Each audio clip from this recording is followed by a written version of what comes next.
In today's video, I'm going to teach you how to set up Gmail filters. Filtering your emails can save you a lot of time and keep your inbox organized, and it is a very straightforward process. Whether you're looking to declutter your inbox or prioritize important emails, creating filters in Gmail can be incredibly useful. Now let's dive right in. First, go ahead and open your Gmail account.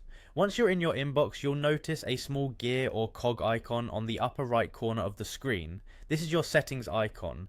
Clicking it will reveal a drop-down menu where you'll see the option labeled See All Settings. Go ahead and click on that. It will take you to a new page where you'll have various settings options. Now that you're in the settings, locate the tab titled Filters and Blocked Addresses. You'll find it at the top among other tabs like General and Labels.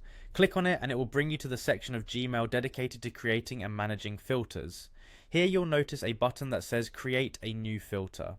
Clicking on this button will open a small window where you can specify your filter criteria. For this example, let's say you want to filter out all emails that mention the word discount. In the Has the Words field, simply type discount. You can enter other criteria in the other fields if you wish, but for now we'll keep it simple so you can see the process without getting too complicated. Once you've entered discount in the field, look at the bottom right of this window for the Create Filter button and click it. This will lead you to a new screen where you can choose the action you want Gmail to take when it finds emails that match your criteria.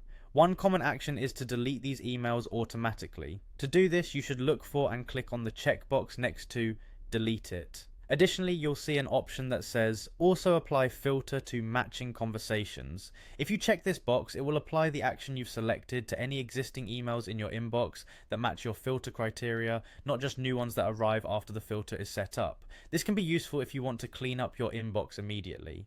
Once you have everything set up as you'd like, click on the Create Filter button for a final time to save and activate your filter. And there you have it, you've successfully created a Gmail filter to manage your emails more efficiently. With your filters now set, your Gmail will handle those emails for you, keeping your inbox free from any unwanted clutter. Remember, you can always go back to the Filters and Blocked Addresses section in settings if you wish to edit or delete any filters in the future. Happy organizing!